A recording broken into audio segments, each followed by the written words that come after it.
Hello and welcome to episode 140 of the Thinking LSAT podcast in Los Angeles. I'm Nathan Fox, and with me in Vienna, Virginia is Ben Olson. Ben, what's happening? Not a whole lot. Last night, dude, we just had like the most crazy thunderstorm, lightning storm. I guess it's the same thing. But I swear the lightning was coming down in my yard, my neighbor's yard. It was weird. I've never been that close, I think, to lightning before.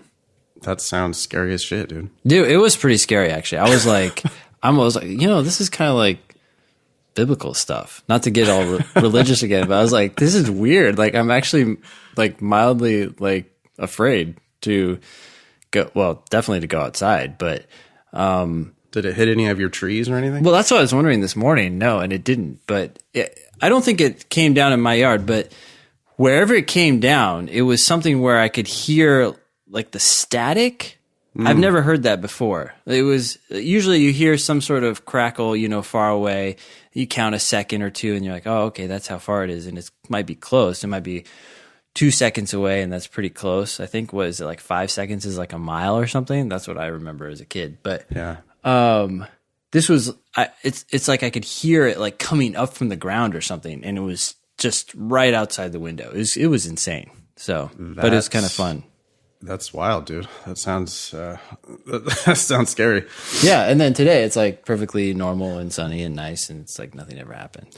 So I'm always, as a Californian, I'm always weirded out by all of the crazy weather that we get all across the country. Like, I saw one time I was in Denver and saw the world's giantest like thunderstorm in the middle of the summer. And then when I lived in Boston for a while, I couldn't believe how there would always be crazy thunderstorms in the summertime. I mean, California, we just do not have that at all. It's like once the rain stops in the spring, it's like it is not raining, till October or November, not once. Yeah. So that's always a shocker to me. Well, anyway, I'm glad you're okay. Today on the show, we have a law student query from Pakistan. We have, believe it or not, we have a user report for my Logic Games Playbook. We have a question from a paralegal about a dual degree program. We have a listener who wants to know why his reading comprehension scores are so erratic, and also how to speed up on the Logic games. So we're going to have to yell at him a little bit. Okay. Before we get into all that, we have 435 members now in the Thinking LSAT podcast group on Facebook. We have 15 patrons on Patreon donating $92 every month. So that's up one patron and $1. $1. Yep. But we really appreciate it. It's like, what it is it's just like a little virtual high five or pat on the back or whatever. So if you want to just join the team, go to Patreon, give us $1 a month. You can afford it. Stop being a cheapskate. Give us $1 a month and help us keep the lights on here at the Thinking LSAT podcast. You can always email the show, help@thinkinglsat.com. That'll get you into my inbox and Ben's inbox. And we will get you on the show agenda if your email is not a complete waste of our time. Yeah. But no, we really appreciate people writing in, and we respond all the time to, I think one of us probably responds to every single email. I think so, yeah. So we try. So do email help@thinkinglsat.com. Quick commercial. We're both in business. You can go to strategyprep.com to learn all about Ben's live classes in DC and his online program and his one-on-one tutoring. You can go to foxlsat.com if you'd like to learn about my live classes, which are in Los Angeles and San Francisco. I also have a pretty robust online program, and I do one-on-one tutoring online. Ready to dive into these emails? Yeah. Well, speaking of numbers, I haven't heard you talk about the number of downloads per month in a long time. Have you looked at that recently? I have. We are nearing 1 million total downloads, but It's roughly something like I think we're doing 25 or 30,000 downloads a month. Oh, okay. So pretty good. Blueberry, weirdly, they made like a they adjusted the way they calculate the downloads, so it looked like we got a big haircut like at the beginning of this year. But we're still way up compared to like last year, same month. So we're instead of doing like 300% as much, we're doing like 50% more, something like that. So than we did last year over year. Yeah. It can't keep growing exponentially forever, as much as we would like it to. Yeah. It's just not mathematically possible. Hey, would you like to have your mind blown? I would, please. Okay, dude, check this out. You shuffle a deck of cards. Okay. What do you think the odds are that particular 52 card sequence has never occurred before? What is it? I'm talking about all the decks of cards in the entire history of the world. There has never been a deck that is arranged the way the deck in your hand, the one you're holding right now. What are the odds that is a unique 52 card sequence that has never occurred before? Well, so I'm just trying to think of how many sequences there are, and if there are 52 cards, it'd be 52 factorial. Correct. So it seems like there are a lot of options out there, but I can't imagine that they haven't been, a lot of them haven't been done already, Right.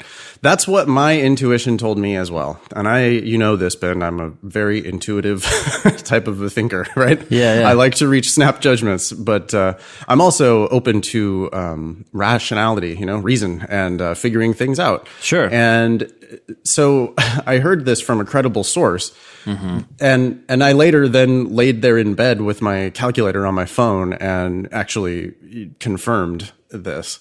Yeah. It is a near certainty that every time you shuffle the deck, as long as you shuffle it fairly, it's a near certainty that sequence has never occurred before. Because 52 factorial is ginormous, is a staggeringly large number. Would you like to hear a little illustration of how big that number is? I would like to hear an illustration because right now I'm looking at that number. I just Googled it, and it's so many digits that I don't even know how to describe. Be careful, or you're going to break your computer. Yeah. It's like, don't. It's like, does not compute. Okay, so check it out. Yeah. Here's how big 52 factorial is. This is, by the way, shamelessly stolen from the internet. I can't take credit for this, but so if you Google this, you'll find a little cool video about it. But here's how big 52 factorial is. You start arranging the sequences one per second, okay? Because we're gonna see how long it takes to get to to do all the different sequences. So one sequence per second. You ready? Go. Yeah, I'm ready.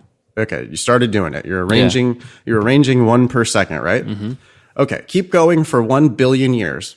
Oh my goodness. Hold on. Yeah.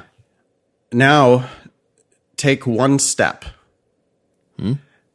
Now wait another billion years. Now take another step. And keep going like that all the way around the Earth at the equator. Hold on. How many steps? Hold on, Ben. We're not even. Yeah. This is not even close. Not even scratching the surface. Okay. Because when you get all the way around the Earth, you then take one drop of water out of the Pacific Ocean. Okay. You go around again, 1 billion years per step. Oh, get out of town. When you get around again, you take another drop out of the Pacific Ocean. Oh my gosh. Yeah. You continue doing this until you have emptied the Pacific Ocean. One drop at a time. One drop at a time. Every time you go all the way around the Earth, 1 billion years per step. Yes. Yeah. You take one drop out of the ocean. You keep going until you empty the Pacific Ocean. When you empty the Pacific Ocean, you put a piece of paper on the ground. The ocean magically refills, and you do the process again. Oh. When the ocean is empty again, you put another piece of paper on the ground. The process repeats. When that stack of paper reaches the sun, you are now 1,000th of the way there. I thought you were going to say like how one big. half or something. That's how long 52 factorial seconds is. So that's how many combinations there are. Each of those seconds is one of the combinations of 52 factorial cards. Wow. Wow. Yeah. So it sounds like what you're saying here is if you shuffle the cards well, chances are it's been done several times before.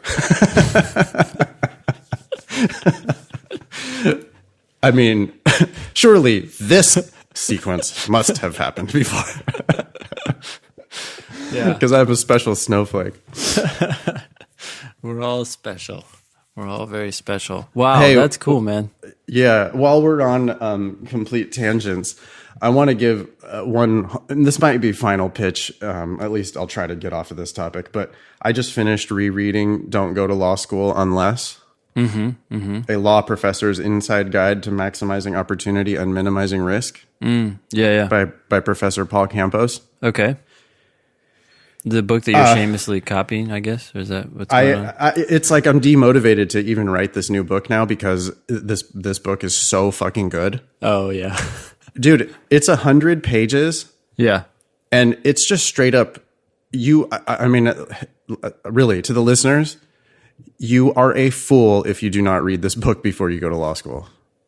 I really mean that. You are foolish if you don't read that book. Just do it. Just read it. And if it doesn't change your perspective, then okay, whatever. That was $12 and 3 hours of your time. But it should change your perspective on law school. Don't go to law school unless. What made me think of it was that he's got a whole thing in here about being special snowflake and how everybody thinks that they're going to be, the exception to these statistics. They all think they're going to be RBG or something. Right. Yeah, of course. Everybody's going to be, arguing in front of the Supreme Court and everybody thinks they're going to be the one who, bucks the employment trends and they're going to be the one who, they're going to be the one who gets the best grades. And they're going to be the one who gets to transfer to a better law school. Yeah. Oh, yeah. Anyway, please read this book. Don't go to law school unless if you are at all considering law school. I do think he makes the case a little bit too strongly that you shouldn't even go. He actually says that it hurts you, like to have a JD on your resume. It actually hurts you if you're not trying to be a practicing lawyer. And I don't know about all that. That seems a little overblown. That's kind of hard to believe. Yeah. But, at least read it and let him make his argument. And it really could save you in just hundreds of thousands of dollars. So please read that book. That's interesting. So I guess people should have two books. You should keep writing your book because basically it's like, don't go to a law school unless, and if you pass that test and you're like, okay, I'm going, then the next book is don't pay for law school. And so now you're going, but you're not going to pay. Yeah, I intend to keep writing it. I've been on a little bit of a break because I ordered a whole bunch of books about law school admissions and just law school generally. So I'm reading a book right now about it's about 24 different lawyers, like what their life is like. Spoiler, it's fucking miserable. But anyway, I'm reading about all these different profiles of lawyers. And I have one here called Law School Confidential. I'm going to read. I kind of want to get like a survey of what's out there. I'll probably reread Anne's book. And then I'll get back on it. So yeah, I do intend to. You wanna brush up on your knowledge before you start preaching? Well, no, more like that's never stopped me before, Ben. No, I just want to see what other books are out there and try to contribute something new. I mean, it is much of what I wanted to say in my book has already been said in the Campos book. Yeah. So it's not going to stop me from saying it again. But I mean, in the meantime, because people keep asking me like, hey, when's the book going to come out? And it's like, well, how about just start with this Campos book? Because it really could save you from a gigantic disaster. So please at least read that book. Yeah. Okay. Should we get down to actual business? Let's do it. All right. Go ahead. I'm gonna let you take this first. All right. So, dear sir, hope you are well. I am a final year law student from Pakistan, and I am ND aspirant. What? Do you know what I have no idea. I think I think it's probably a typo. I think he wanted JD there. Of course, yes. This email, as you will notice, is just rife with typos. Well, thank you for writing, Mohammed. I've listened to a few podcasts of you and Ben, but I loved it. And it were knowledgeable, and informative. My current grade is 2.8, and my only LSAT practice test diagnostic score is a 140. I have almost a year left for graduation. My queries are, number 1, interesting. How much LSAT and GPA do I need to get into the top 40 law schools? Oh, we don't answer these questions anymore. Right. Easily Googleable. By the way, for the listening audience. I don't think I've ever heard anyone say that, but I like really? it. Yeah. Yeah. For the listening audience, Ben is correcting these typos as he's reading. This email is not well written at all. And, I'm getting the gist from the words, and I'm kind of formulating my own sentences here. He's translating. How much LSAT and GPA do you need to score to get into the top 40 law schools? I'll tell you this, you need a hell of a lot better than a 2.8. Yeah. Well, top 40, I mean, 2.8 could get in. You just got to have an awesome LSAT score, whatever. Well, otherwise you're going to pay ridiculous amounts of money to go to school. Yeah. I mean, when I see a 2.8, really my first reaction is don't do it. Don't even. That must be one of Campos's unless, right? Don't go unless your GPA is higher than, what, 3.5, 3.2, something like that. 2.8, that's starting to get... What was your GPA? Yeah, mine was a 2.5, and I know that definitely should not have been going to law school. With my 2.5 and 179. I mean, if I would have been smarter about it, I could have probably gotten myself a full ride somewhere. Yeah. But, boy, I mean, here we got a 2.8 and a diagnostic of 140. This is not looking good. This is not a good candidate. This is a do not go to law school, period. I mean, I how are you going to possibly get a scholarship? I just don't see it. Sorry, I just don't. I hate to crush people's dreams, but I mean, sometimes that's the best you can do for people. No, you make a decision, you move in a different direction, and you start making progress. It's a big, big world. There's so many other things you could do. I wonder what Mohammed's plan is. Is there, like, law school in Pakistan wouldn't be taking the LSAT, would they? So he's planning to come in here, I guess? No, he's wanting to come. Yeah, he wants to come to the U.S. Okay, question number 2. Hopefully I would maintain the same GPA till the end of graduation, or maybe get a 2.9. I hope you maintain it. I hope it doesn't drop. Do you advise anything regarding it? Yeah, don't let it drop. Try to get it higher, but your LSAT score is going to do more to help you at this point. If you can miraculously turn that into like a 160, 165. Yeah. But otherwise, don't go. It's probably super hard to get good grades in Pakistan too. Wait, what? Why? You know, well, because other countries have like actual educational systems. Oh. You know, it's just like super, super highly competitive. Thousands of students, and they just do nothing but study. Yeah. And they're not like Americans, where everybody just expects that they're going to get a 3.9. Yeah, and complains when they don't. So I'm not. You know, I don't mean to insult Mohammed on his grades. It's who knows what. I would love to know what that percentile is at his school. Sure. And maybe the LSAC accounts for that. I don't know. I don't know what they're going to do. I mean, Mohammed, you're going to have to upload all your transcripts to the LSAC's credential assembly service, which, by the way, Ben, you noticed that they raised the price on? Oh, no. What's it now?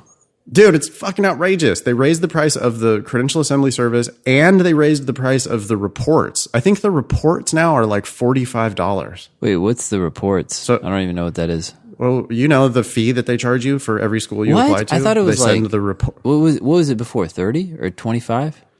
I want to say it was like 35, and now it's 45. That's crazy. Because pretty much every school requires that now, right? You can't apply in any other way.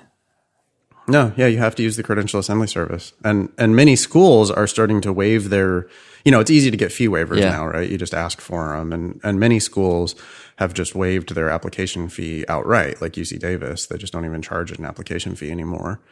But the LSAC is still going to charge you $45 to send a fucking electronic report. Yeah. From the credential assembly service to the school. Well, it is a nonprofit, and I think they have things that they got to cover, right? Yeah. Officer salaries, etc. Boondoggles when they take law school reps to Hawaii. I had a law school rep tell me about that one time. Interesting. She would get taken on these like lavish trips to Hawaii. Well, with the other law school reps. Last night, so we were doing a section from test 83, the most recent test, at least as of today, and some students had forgotten to bring their test, and it started to get to enough that I said, whoa, wait, hold on, guys. We got to make sure to bring these tests, because every time I print this out, I have to turn around and pay LSAC like $8, or it's roughly $8 after you printing and stuff. Yeah. And they were blown away. They're like, wait, what? They're like, no, it's not the printing. It's the royalties. And it's like, oh, this isn't just like, paper with ink on it. This is expensive stuff. But anyways, I digress. Question number. Yeah, no, they take a shit ton of money. By the way, Ben, you can steal this if you want. I call that in my classes when someone forgets their test and I have to give them an extra test. Yeah. I call that the test of shame. The test of shame. Yeah, it really does reduce the number of people who forget their tests. Nothing like using shame. Dude, that's how we do it, though, we humans. Yeah. Number 3, as I'm about to be a law graduate. Wait, okay. I am preferring 2 years accelerated JD program over 3 years. What suggestion would you give? Good luck. There aren't really those here in the U.S. Not very many, anyway. Yeah. Sorry. That should be. Law school should be 2 years, but it's 3. Yep. Sorry. Number 4, how much study and how many months I should do as I am having regular classes. You just got to do what it takes to get your LSAT score up to the mid 160s. We would say, as we always say, aim for 1 hour a day and keep going. That's going to probably take you several months. So I would say at least 6. Yeah. You just kind of arbitrarily said mid 160s there. I want to revise what I said earlier. I was like, how the hell could this guy possibly get a scholarship? But that's stupid because I forgot about the Thomas Jefferson automatic scholarship with a 158. Oh, wait, is it automatic? Well, it's got to have a GPA minimum requirement. No. Right? What? No. Really? It's on the matrix. Yeah, it's on the scholarship matrix. 158 or higher, or maybe it's 159, but it's in the 150s. And it's without any GPA requirement. You get an automatic full ride. And they don't take those scholarships away either. That's not a, what do they call that? Reducible. Unconditional? Unconditional. Yeah. Thank you. No conditions on that scholarship. So I take that back about Mohammed. I mean, if he gets himself to that 158 or 159 or whatever it is, I think Thomas Jefferson will let him go for free. What is Thomas he still Jefferson has to, ranked? Is that even ranked? Not ranked. But who cares? I mean, it's free. That's one thing that Campus hits it hard, that there is no difference between a school that's ranked, 20th and a school that's ranked 50th. There's just no difference. So, who cares what it's ranked? It's a regional law school. You're going to have a really hard time finding work as a lawyer. But that's the case. That's true if you're going anywhere except for, the top schools. Yeah. And with a 2.8, Mohammed he arbitrarily is mentioning the top 40, but why that cutoff? I know. Right. Why not the top 30? Why not the top 50? How did you arbitrarily choose 40? And I don't know. The 40th law school in the country is not a good law school. It's not a bad law school, but it's also not like, oh boy, I go to this school and I'm going to be able to just punch my own ticket to success in the legal field. It's like, no, half of the people probably who go to that school are not going to end up practicing law. Sorry, that's how it is. Yeah. So anyway, at Thomas Jefferson, the numbers are a lot worse than that. Yeah. But at least you won't be paying for it. Yeah. Anyway. Question 5. Is it possible to get 170 plus from 140? Well, yes, it's possible. I don't think that's the question he's actually asking, though. Just take one step. Wait 1 billion years. I mean, of course it's possible. Yeah. But you're going to have to demonstrate. You're going to have to demonstrate the work ethic. Yeah, you have to show us you can get to 150, and then show us that you can get to 160. Right. Yeah, I mean, 140 to above 170, that would be the biggest improvement I have ever seen in my career. Yeah. So, I mean, I have seen a student, I think, get 30 points, but that's just, it's exceedingly rare. Very, very rare. I remember, I think it was within like the first 2 years of teaching, there was a student who went up 31 points and ended with a 179. And I think because it was kind of early on, I had this like impression that, this is a thing. I mean, that's funny. Yeah, it was like, hasn't happened since. Right. 20 points is not crazy, but 31, it's just, it happens, but yeah. Anyways, question number 6. LG and LR are my weakest. If you could give some suggestions, tips. Keep listening to the show. In due time sections. This is like 2 days before the test when people are like, I'm really struggling in LR. Any tips or tricks? I think Mohammed is vastly underestimating the amount of work ahead of him. Yeah. It ain't about tips, dude. Do all 83 of the practice tests. Thoroughly review start one at a time. Yeah. Thoroughly review your mistakes. Logical reasoning. Why did you miss that question right there? That's all you have to worry about. Yeah. This one. Yep. The one right in front of you. And by the way, for you at a 140, you could spend all your time just only looking at the first 10 questions. Mm-hmm. You have to start getting those first 10 right. Yep.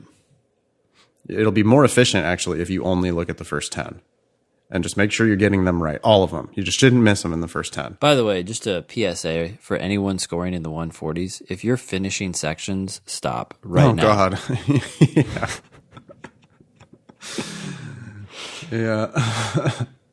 Anyways. Oh, I have no problem with speed, though, Ben. I have no problem with speed. I can get through this section. I can finish it. No problem. I just need to know how to get them right. So can my niece, Haley. She can finish the section in 5 minutes, dude. How old is Haley? Tomorrow is Haley's 11th birthday. Congratulations, Haley. Yeah, she's the sweetest thing in the world. She's just the best. But yeah, she also would be able to finish finish the test. And I wonder what Haley could score on an LSAT. 130? Could send her one for her birthday. Uncle of the year. Yeah, well, yeah. So, next question. As I am not a U.S. citizen, I don't know if this is relevant to this question, but it says, could I get some partial or 25% scholarship if I got 170? You could get a full ride to Thomas Jefferson.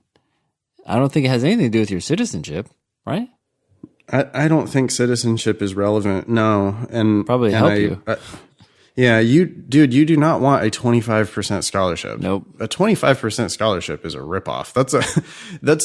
You're paying an unconscionable amount of money to go to law school if you're there on a 25% scholarship. You're paying 25% markup because 50% is the actual cost of law school. Right? Half price is the actual cost. So if you get 25%, that means you're paying 75%, which means you're 25% above price. And when you say actual cost, you're referring to the total operating budget of the school, which includes all sorts of unnecessary shit and people getting vastly overpaid. Yeah, and Honolulu excursions. I mean, these law professors and these administrators of the schools are making just insane salaries. Yeah. I mean, we're talking about $500,000 a year, $750,000 a year. People are getting like ridiculously, brutally overpaid. So, but right. So what Ben's saying is 50% is the average that people pay. Right? Yeah. So if you're getting a 25% scholarship, yeah, you're paying more than the average person at that school. We got to blow up this game, Ben. This just can't. This shit cannot stand. This has to change. It does. It's basically the result of the law school boom, right? Like 10 years ago. And it's the perverse incentives of the student loan system. Yeah. Oh. I mean, the federal government just has to stop. And they solved the problem, Right. didn't they? Dude, this is the fault of our broken student loan system. We are loaning infinite amounts. There is no limit. There's no cap. There's no cap, Ben. There's no cap. The federal government will let you borrow unlimited amounts of unsecured student loan debt. Yeah. And you could do that when you're 20. How is this? And so then the law schools are like, oh, okay, so we could charge literally whatever we want. But Nathan, it's a societal good. Lawyers? Well, no, it's just Maybe if we were talking about doctors. it's interesting because it's like, yeah, I think that I don't know, some money going into education for some people makes sense, but for a lot of people, you'd be surprised how they can make it work if they don't have access to easy money, right? Like they would make it work, or they would decide not to make it work, and that would be the best decision because they're not paying for something that's not really worth it, right? Like it's creating perverse incentives on both sides. Like, oh, now school is cheaper, or it seems cheaper because I can take out this loan and not even pay interest on it for while I'm in school and all this stuff. And it's like, wait, would you really buy this product if you weren't given such an incentive to buy it? Well, they literally would not be able to. They wouldn't be able to. And yeah, You write me a check for $50,000. And it's a 21-year-old who is basically an adolescent, and they're just like, oh, sure, sign my name. Boom, $50,000 in debt. and why exactly do you want to take out this loan? Well, my friend's sister is going to law school, so I think I will too. Oh my God. Get a full ride, Mohammed. Get a full ride. You don't, and if you get a 170, you definitely get a full ride. You can get a 160 and you can get that full ride to Thomas Jefferson. Yep. So look up Thomas Jefferson School of Law. Start there. I mean, that should be your baseline. Yeah. And like, oh, what you think, and I'm not talking to Mohammed now, I'm talking to anybody, but like, oh, you think you're not a Thomas Jefferson type of person? Yeah. Fuck off. Let's start with the baseline. You could go to Thomas Jefferson, you could get a JD, you could work your ass off, you could pass the bar. And okay, if you can get into a better school with a better if you can get a scholarship to a better school, more power to you. Mm-hmm. But if you're going to borrow $150,000 to go to, the 40th ranked law school in the country, it's just a foolish decision. It's just stupid. You're living in fantasy land, and I don't. I really hope that you will make a smarter decision. Yeah. All right. Question number 8. What study advices would you give me as I'm starting from scratch, apart from reading the New York Times for RC? Well, we wouldn't give you that advice. Don't read the New York Times for reading comprehension passages or practice. Read reading comprehension passages. What advice would you give me? The same advice we give all the time. 35-minute sections, review the heck out of them. Don't complete sections. Do 10 questions, get them all right. If you're not getting the first 10 right, then we'll shoot for the first 5, dang it, and get those right. And once you can start doing that, then you can confidently say, I'm ready to go to the next level, which may be the next 7 out of 7. I do think reading the New York Times is probably a good plan for Mohammed, not though in an intention of not to try to improve his LSAT reading comprehension, though. I mean, just to get better at English. Well, to give Mohammed a little bit of tough love. This was an exceptionally poorly written email, as far as you know, the emails we get some good ones and some bad ones. This is on the very bottom of the pile as far as typos, grammar, spelling, just like either this was super lazy, which I don't think. I think Mohammed is just, you know, like English is not his first or not his only language, and he's struggling with English. Yeah. And you got to understand that law students in the U.S. are English specialists. I mean, lawyers are gladiators of the English language. And your English needs to get much, much better before you think about conquering the LSAT, let alone law school in the U.S., let alone the bar exam, let alone practicing law in the U.S. Yeah. So read the New York Times, absolutely. Read books and books and books and books. And, you know, 5-10 years from now, maybe your English will be better to the point where you're going to have a more legitimate chance at law school in the U.S. Yeah. Thanks for writing, Mohammed. Yeah. Mohammed closes. Really appreciate it. Yours sincerely, Mohammed. Yeah. All right, next one. Hi, Nathan. I wanted to let you know that your Logic Games Playbook has done wonders for my LSAT prep. Did you write this, dude? I did. I like it. It's got good punctuation, everything. I know. After a few months of Power Score Logic Games review, I felt like I was getting nowhere. I was making the same mistakes over and over, even on the simplest of games. I was getting 50% of most Logic Games questions correct on each practice test. After discovering and listening to numerous episodes of the podcast, I finally made the decision to purchase your playbook. Safe to say, this was the best decision I could have made. After only a few weeks of utilizing your simple LG methods and attacking the that is correct. Sorry, good spot, Ben. I didn't mean to interrupt. That is an excellent point. Please do not say utilizing. You could just put using. That would be fine. After only a few weeks of utilizing your simple LG methods and attacking the games with that, quote, fuck off attitude, I am averaging 0 to 3 questions wrong per LG section. I am very inconsistent with LR and have been struggling big time on the last few practice tests. So, as you may have guessed, I just purchased your logical reasoning encyclopedia. I'm looking forward to kicking the shit out of these questions going forward with your help. Thanks. Thanks for your patronage. And I'm glad the Logic Games Playbook helped, and I hope the logical reasoning encyclopedia will help as well. Both of those books, by the way, are available on Amazon. And I should, while I'm on this topic, if you have used those books, dear listeners, if you could just write me a quick review on Amazon, that would really help other people find those books. I know that's cheesy and people are asking you to write reviews all the time, but I don't advertise those books at all. And so if you could just write about your experience using the book on Amazon, that would really help spread the word. Just tell us how you utilized it. Yeah, tell us how you utilized the books. Thank you. I will be taking my first LSAT in June. I have been scoring around 155 on my latest tests, but I'm confident that I can get to the 160s consistently by June. Hopefully, I can have the same success with your logical reasoning methods that I had with your Logic Games ones. I feel like I am a rather unique candidate for law school.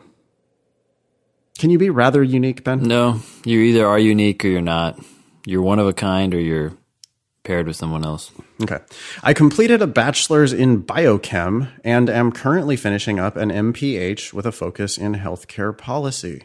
I had a sorry 3.1 in undergrad, but managed a 4.0 in grad school. Any suggestions on ways in which I could maximize my chances to not only get into law school, but hopefully pay little to nothing? My plan is to apply to a wide range of schools for 2019. Please feel free to share this on the podcast. Use only my first name. Thank you to both you and Ben for all your help with the podcast. You've both helped to maintain my sanity throughout these past few months of prep. Best, Corey. One more thing. Halo Top is god-awful. Can't believe people eat that shit. I would just go back to this comment about being unique. I don't think this is unique at all. No. Completing a bachelor's in biochem and then an MPH with a focus in healthcare policy doesn't seem outlandish at all. And then having a 3.1 and then having a 4.0 is not surprising either, because most people who end up in grad school end up doing very well in their particular program. So most law schools rightly view grad school grades as inflated and not really representative of where you're at. It's not a bad thing. People get lower than 4.0s in grad school, so it's good that you got that. It's not going to hurt you by any means. But I think that if I'm reading between the lines here, I think this person is thinking, oh, like, look at this 4.0. I can now show that I'm so much better than my 3.1. But I don't know that it actually says that much. That's far from unique, right? Everybody has that. I mean, you do want to write that addendum. You're going to want to point out that you studied biochem and that biochem is hard. And I mean, like you took organic chemistry and you took a bunch of hard math and, you're going to point that out in your addendum. But your 4.0 in grad school, they're not going to give a shit about, because everybody gets a 4.0 in grad school, or many, many people get a 4.0 in grad school. The thing, I mean, obviously, you just need a better LSAT score. Like getting to the 160s, that's not going to impress anybody. Yeah. Right? Your 3.1 undergrad, that they're going to take that 3.1 very seriously until you show them a 170. When you show them a 170, then they're going to look a little deeper, then they're going to go, oh shit, this Corey person has some horsepower. Oh, biochem. Oh, I bet that's a hard major. 3.1, but look, 170. I just don't think that 4.0, I think Corey might be trying to like lean on that 4.0 for more than it's actually worth. Yeah. Right. Yeah. If you want to get into a great school and if you want to get a great scholarship, which you do, you need a big LSAT score. That's the thing that's really going to tie the whole story together. Yep. So that's it. I mean, set your sights as high as you obviously you got to get to the 160s and 165 before you can get to 170. But depending where you want to go to school, the 170 is the thing that's going to make them actually care about your addendum. So just, keep grinding on the LSAT. Yeah. Thanks for writing in. Yeah. Thanks, Corey. And I agree. Halo Top is the worst. I still need to try that on the show. Dear Nathan. Just make sure you have a vomit bucket. Oh, I'll have it ready. Okay. I'm pretty good at holding my vomit. Oh, really? Yeah, I hate throwing up. Thanks. Oh, so sorry. Dear Nathan. Well, okay.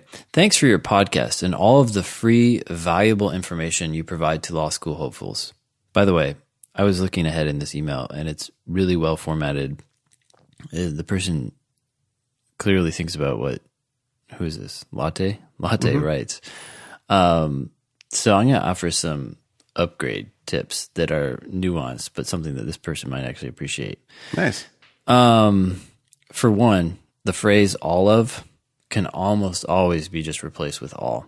So thanks for your podcast and all the free, valuable information you provide. Even better than that, you could just say, and the free, valuable information you provide. Sure. Just a phrase to watch out for. Yeah. Olive. Yeah. Okay. Yeah. Good. It's almost always extra words. Here you could, just omit it. I agree. Yeah, you could just get rid of it entirely. And that's almost always the case. There's always these things you can just get rid of. But anyways, I'm a relatively new listener, but I love listening to you and Ben discuss the LSAT and law school, semicolon. Your insights are funny, thoughtful, and of course, well-reasoned. I don't know about the of course there, but thank you. No, I would... Giving us a little too much credit there. Yeah. A little too much flattery here.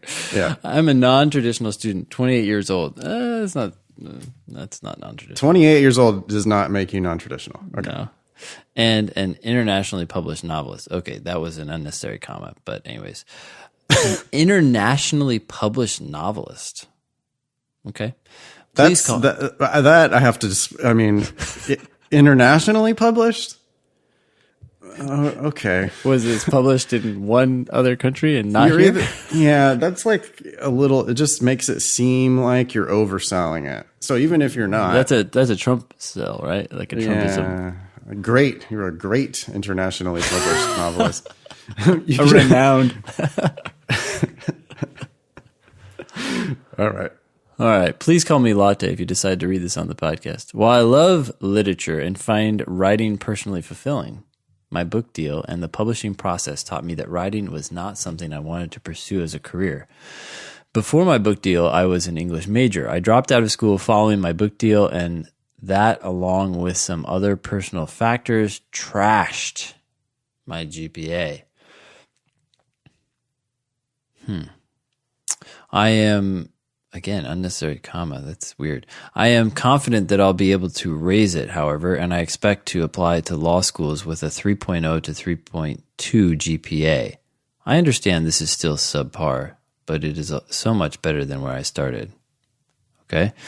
In December, I will graduate with a 2-year degree in paralegal studies from a local community college. This program was recommended to me as a way to discover if I liked studying law, and I will pass that recommendation along to you and anyone listening if you decide to read this on the podcast. What do you think about that? Do you think a 2-year degree in paralegal studies is a good way to discover if you like studying the law? Yeah. I mean, I think it's actually probably one of the better ways to figure out if you are going to like law practice. Yeah, paralegals are like doing actual legal work. Yeah. If you don't like that shit, you're probably going to hate being a lawyer. So, I mean, it's going to be very different from what law school's like. Yeah, this is the nuts and bolts. Law school is much more theoretical. Law school is nothing like being an actual lawyer. I think paralegal is much more like being a lawyer. I think. Yeah, I could see that. Yeah. Because it's like it's the work you have to do that has to get isn't done. it like what motions look like and different kinds of filings, and I think that's I mean what I've heard paralegals say, you're actually learning much more of what lawyers actually do, but I don't know. This program has been invaluable, connecting me to the local legal community, getting me a job as a paralegal in a law firm, and exposing me to several different areas of the law. The Pell Grant is paying 120% of my community college tuition, and the credits will count toward my LSAT GPA. Well, it's good to hear that they count towards your LSAT GPA. There's that Pell Grant thing, providing incentives for people. After I finish my 2-year degree in paralegal studies, I will obviously need to finish a bachelor's degree. This leads to my question about dual degree programs. My two options are currently a bachelor's in sociology with a concentration in criminology, or a bachelor's in economics. If I decide to study sociology, I will go on to pursue a dual JD-MSW, Master's in Social Work. Why? Why do you have to do that? If your goal is to get a JD, just because you decided to get a bachelor's in sociology doesn't mean you need to do a dual JD-MSW. I think the whole like dual JD whatever, whether that's MBA, especially if you're getting like a dual JD medical, become a doctor as well as a lawyer at the same time, that just shows to me that you don't know what you want to do with your life, and I would choose one or the other and commit to it. And it sounds to me like if you don't know whether you want to be an attorney or something else, then you should probably be something else. 100%. Okay. I will go on and pursue a dual JD MSW, and if I study economics, I will go on to pursue a dual JD MBA. I don't know. Okay, anyways. Yeah, the only reason to go to law school is to practice law. And to be a practicing lawyer, your MSW or your MBA is not shit. It doesn't do anything. Doesn't do anything for you. It just makes your life more miserable in law school, reduces your grades, and reduces your chances of getting that. And costs more money. Yeah, it costs more money, and that first year job, which then decreases your chances of getting a good job, etc. Yada yada. Okay. Don't do dual degrees ever. We live Did you in notice the spelling mistake? Yeah, what's up with that? Dual? Yeah. What? 3 times? 3 times.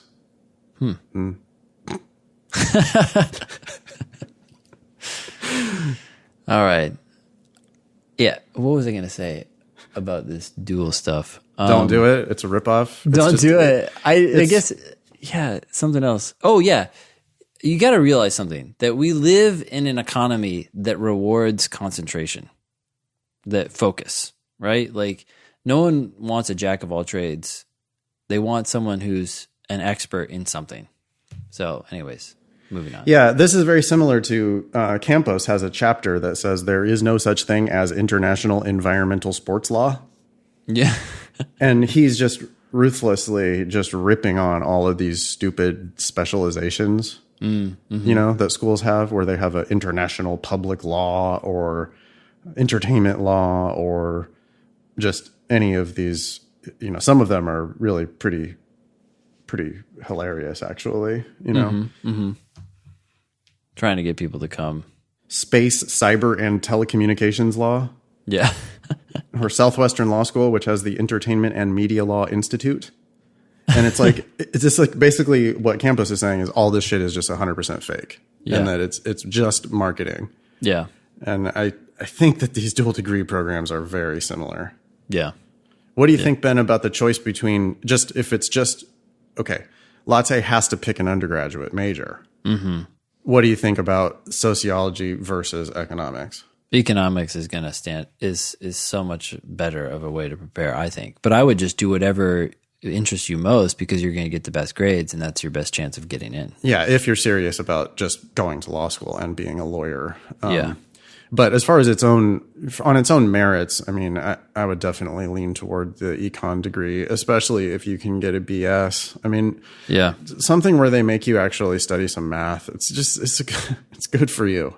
It's good for you. Yeah. You need to study some math. You need to study some statistics.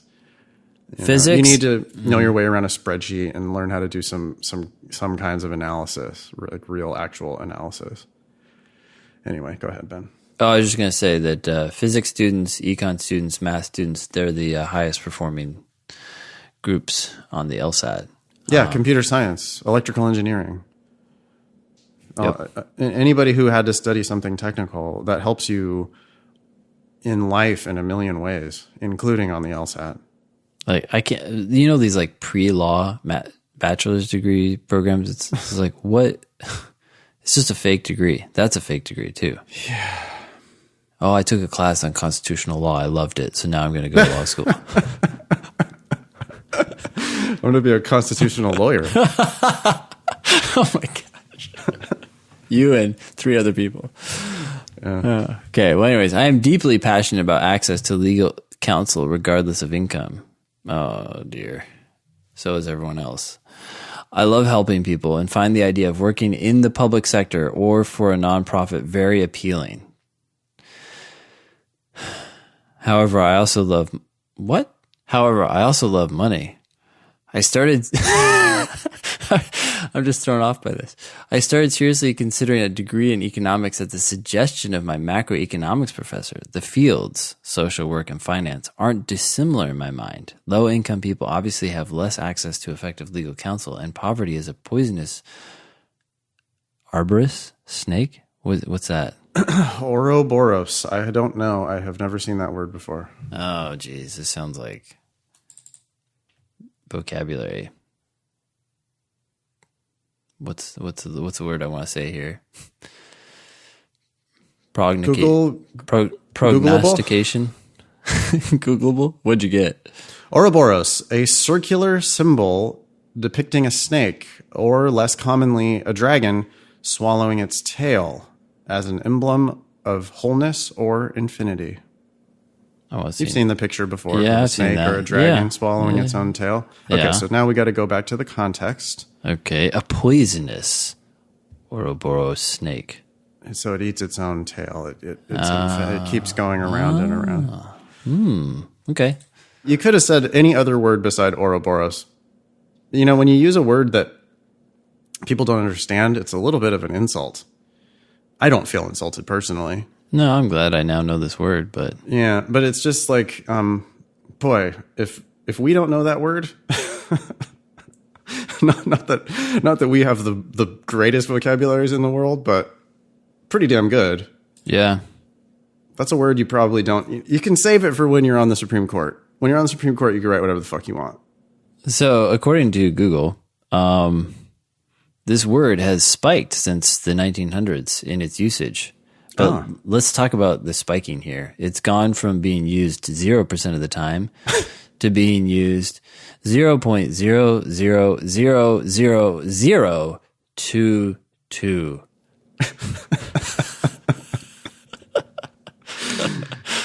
And that includes all its variants. Anyways, moving on. Save it for your Supreme Court opinions. That's right. You want to be the new John Paul Stevens? That's fine. Yeah. You got to first get on the Supreme Court, then you can start using that word. Yeah, and then all law students will now know that word, and they'll love it. However, I'm not sure how I could marry those two interests in practice. Your love of money and it's a bizarre position to take that the fields of social work and finance aren't dissimilar. It would be hard to come up with two fields that are more different than social work and finance. Wall Street. Social work is literally working with the poorest people in the world. Finance is all about working with the richest people in the world. They are 100% opposites. So I don't know how you could marry those two interests either. Huh. Also, anyways, aren't dissimilar. They are similar, but okay. It would take me 2 years to complete an economics degree, whereas a sociology degree would take only 1 year. Well, that makes that settles it, huh? Yeah. But I think the economics degree and subsequent JD-MBA would open doors for me in the private sector that the JD-MSW wouldn't. What is your opinion on these dual degree programs? Do you have anecdotal experience from students that you can share? Yes. They were confused and ultimately ended up only practicing in one field or the other. Surprise, surprise. Yeah, you gotta get more serious, Latte, about what kind of a job you're actually going to get after you go to law school. You need to stop fantasizing. This whole just like, I think it would open doors. Well, all right, what door? Yeah. Whose door? What are you talking about? Give me a name. What are you talking about? Did someone come to you and say, well, you need a JD-MBA to apply, MBA to apply to this job? Show me a job that requires a JD-MBA. And it's a job that you want, and you're going to go through hell to get there. Yeah, this is fantasy. I don't know what kind of a job I want, and I'm not going to actually do the hard work. I mean, the truth is you might face reality and realize that there are no jobs for lawyers that you're going to actually want. You have a passion for working with poor people. It's going to be really, really hard to find a lawyer job working for poor people. Especially if you love money. If you want to work, if you love money, work in finance. Do your economics degree. In fact, even better than that, do a finance degree. And go to work in finance and give up on the lawyer thing. And then donate. Which is it? Yeah, exactly. You want to, yeah, right. You could go get rich and then donate money to, what is it? Legal aid or whatever. The thing about money is that it can, not that a lot of people who are rich do this, but if you really are passionate about helping the poor, making a lot of money frees up your time. You can then decide to make less money than you could have using the money you've made to then spend that time helping other people. Or you can just go help other people. But I'm not too sure how you want to do both here. It seems confusing. JD-MBA so that you can... What? So that you can do what? Yeah. Okay. Latte continues, I am confident in my ability to score a high enough LSAT to get substantial scholarships to the well-respected regional law school that offers these programs. The dual degree programs, which we don't want Latte to do. Yeah, I scored a 148 on my first cold timed practice test, and after I realized that you are supposed to draw diagrams in the logic game section, I'm reading that, by the way. Yeah, that's in the email. That's not bad editorializing. My score jumped 7 points. Okay, cool.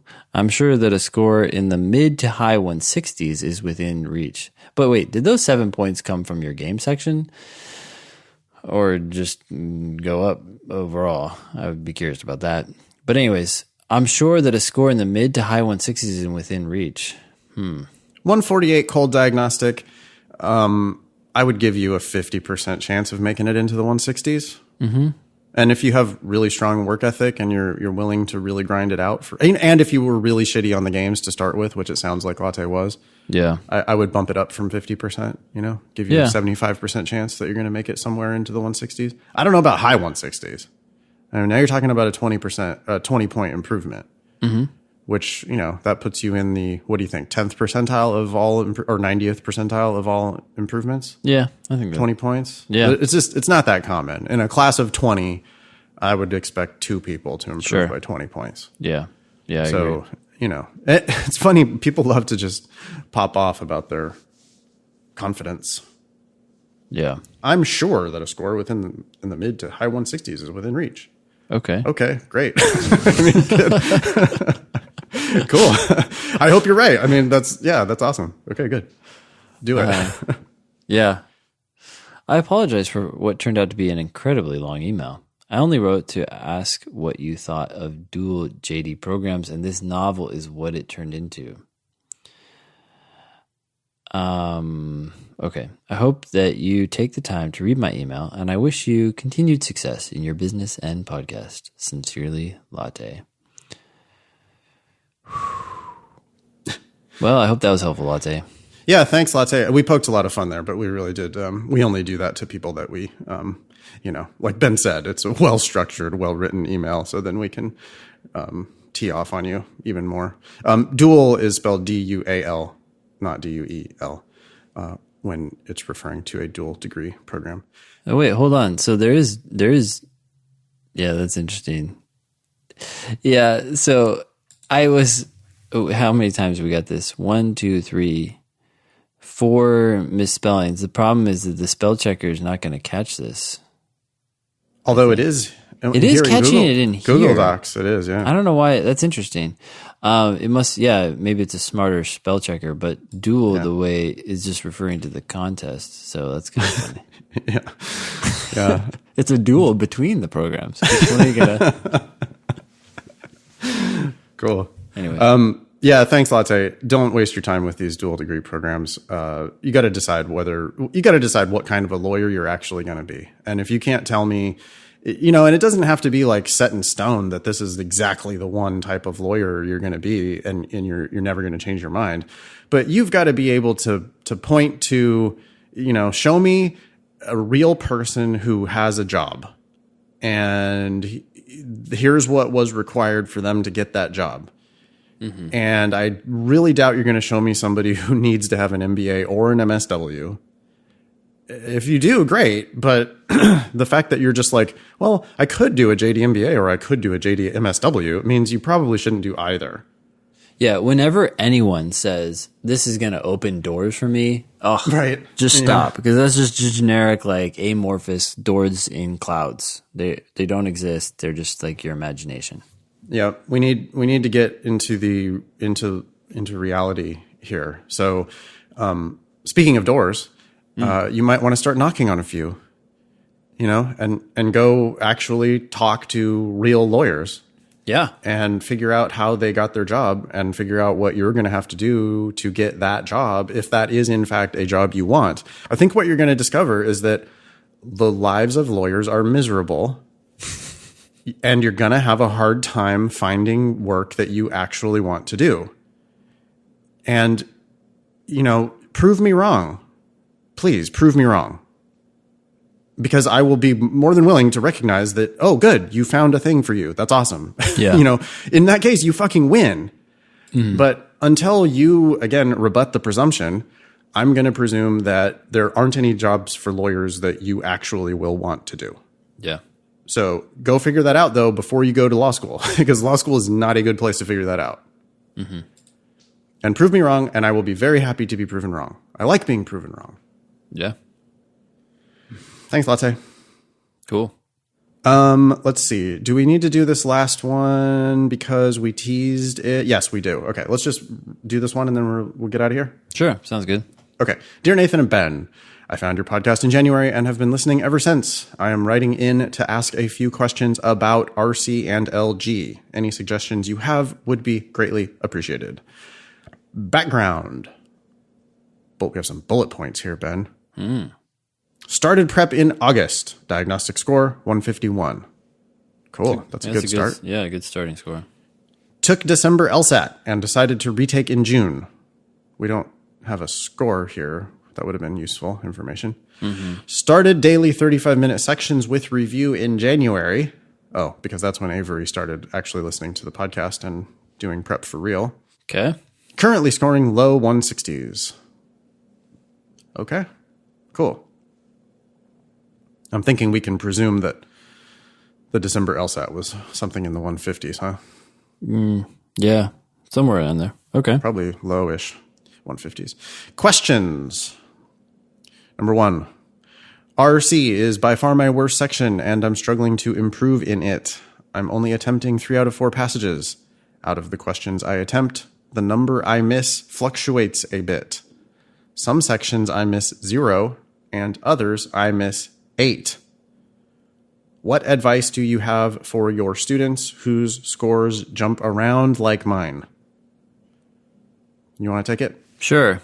So, first of all, you need to be much more aware of when you are not feeling confident about the answer choices that you're choosing. When you feel like you're somewhat guessing or not predicting an answer before you go into the answer choices, and thus looking at the answer choices and wondering to yourself, does this seem like this could be the answer? Whenever that's happening, that means that the passage you read you didn't read it very well. And you need to go back and read it more carefully and engage with it more. When you are predicting answers, when you are feeling confident about why the correct answer is correct or the answer that you're choosing is correct and why the other answers are wrong, then that means you read well and you're on the right track. And so when Avery says, some sections I miss 0 and others I miss 8, I'm thinking, okay, so when you were missing 0, it seems to me like you were focused and engaged with the passage and understanding things. And when you missed 8, like, you weren't focused and you weren't engaged. And so you just need to become sensitive to when you're doing that and stop and fix the problem when your understanding is getting cloudy or hazy. Okay. I like that advice. Can I give an alternate hypothesis? Sure. What if Avery is basically a -4 and sometimes gets lucky and sometimes gets unlucky? Yeah, I was thinking that she could get lucky occasionally. I'm thinking though that even in those cases when you're getting lucky or unlucky or whatever it is, whatever the case may be, there are times when people are understanding what's going on, and there are times when they're sort of guessing. And when they're sort of guessing, they need to stop and figure things out, I think. Right. Oh, 100%. So that, I think either way, the advice is sort of the same. It's like, stop focusing on the data. Mm-hmm. People love to just look at the numbers and be like, hey, my jumping around all over the place. How do I get this to be more consistent? And it's like, well, you're missing questions, and the ones you missed, you basically just didn't read the passage closely enough, or you didn't read the question closely enough, or you didn't read the answer choices closely enough. You picked an answer that did not answer the question, that you picked an answer that incorrectly answered the question. Wow, that's why you didn't get a point for it. So read it better. Read the words and engage more with the passage and understand what you're reading. Mm-hmm. They're testing your reading comprehension. So if you do 3 passages and you miss 8 questions, that's some really poor comprehension. Yeah. I mean, you're just not understanding what you read. So lawyers are the people who understand what they read. There's sometimes you might be the only one in the room who is actually reading the document. Mm-hmm. That's your job. Your job is to read all of it, every single word of it, and to understand it. Yeah. So, yeah, with reading comp in a lot of ways is a battle of will. Mm-hmm. You just have to force yourself to do it. I have a feeling that Avery is worried about speed. You know, the fact that Avery's only doing 3 out of 4 passages probably is burning him a little bit. Mm-hmm. He's wishing he could get to 4. He's hoping, he's trying. One of these days, he's going to get to 4. And so what he's doing is he's skimming the surface of these passages. He's skimming the surface of the questions, and he's just making it hard on himself. He's falling into all the traps. Mm-hmm. I'm sure he's getting beaten up by the wrong answer choices, you know, because he's not making good predictions. And then he's down there in the answer choices trying to find it. Yeah. And then falling into all the traps. So read more carefully. Predict the answers. And you'll find your accuracy goes up a lot. Yeah. LG is my... Oh, sorry. Go ahead. Oh, yeah. Is Avery a boy's name or a girl's name? I think it's a dude. I actually have a tutoring session booked on Friday with an Avery, and so I think, and that's a dude. So, okay, all right. LG is my best section and has been since my cold diagnostic. My score in this section is very consistent. I get through 3 out of 4 games and miss 0 to 1 question almost every time. My problem is that I've been this consistent since I started prep in August. I have never gotten to the 4th game and feel I'm missing out on points I know I can get. How do I work on speeding up? Do more work Thank up you, front. Avery. Oh, sorry. No, that's right. Go Yeah. ahead. Do more work up front. Maybe you need to be creating worlds or... Yeah. Worlds, man. Maybe you need to be doing more work before you go into the answer choices. I mean, maybe Avery is still kind of falling into this trap of like read the question and then say, okay, well, what about answer choice A? And Avery can get the right answer because Avery can work through all of the answers and try to prove them wrong or prove them right. But that's not the most effective or efficient or speedy way to get through the games. I think Worlds is just, I'm all about it, man. I would never personally be able to finish the logic game section if I didn't sometimes make Worlds. Mm-hmm. And it's just, it doesn't always help. It's not always a home run, but it's a home run so frequently. It's just frequently enough that, I mean, I'm trying to think of a section where there wasn't at least one game where you could have just completely hit a home run with Worlds. Yeah. I don't think there is such a thing. Yeah. I think every section of logic games ever produced, there's at least one game where if you would have made 2 worlds or sometimes 3 worlds before tackling the questions, you would have gotten through the questions vastly faster. Mm-hmm. So try. One thing I've been doing, I've been having fun recently with my students making worlds. I'll have them make worlds multiple different ways. Yeah. Like, hey, just almost like there's 7 variables in the game and just sort of pick one of them at random. Like, hey, what if you made worlds based on R? Oh, you don't like that? What if you made worlds based on S? Yeah. Yeah. Oh, you don't like that? You know, and just like try it in several different ways. What about this rule right here, this conditional rule? What if you made a world where that rule applied and a world where the rule doesn't apply? What if you did that? What about the numbers? Like it's a grouping game where there's like one floating spot. What if you made worlds based on where that floating spot lives? Yeah.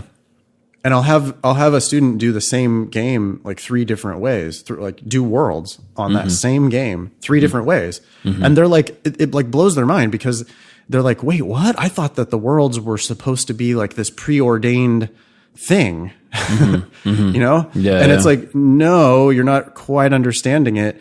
The technique of making worlds is an improvisational technique, and you can successfully, because it's actually sort of shocking if you pick, like if you do literally pick at random, like, hey, what if you made worlds based on S? Frequently that will end up just totally unlocking the game. Yeah. But Also, it would have totally unlocked the game if you would have made worlds based on N or T or whoever, Yeah. And so I encourage the listeners to try this. Just get a piece of scratch paper and fuck around with a couple games where you do it one way and then you do it another way and then you do it another way. Mm-hmm. Just to see how it works out if you do it in these different ways. Mm-hmm. Sometimes you can't anticipate how it's going to turn out until you do it. Yeah. That's the weird thing. So it's like, if you're struggling with games, like Avery seems like he's got a pretty good handle on at least he can figure them out and he can get them right, which is really important. Mm-hmm. But to get faster, he's going to need to get a bit more creative. And as you say, Ben, do a little bit more work up front. Mm-hmm. And Worlds is a great way to make an investment up front that then really can pay off, not just for one question, but for 6 questions. Yeah, I agree. Should we leave it there? I think so. Yeah. Okay. That was show number 140. Thanks all y'all for listening. Nice knowing you. Don't pay for law school.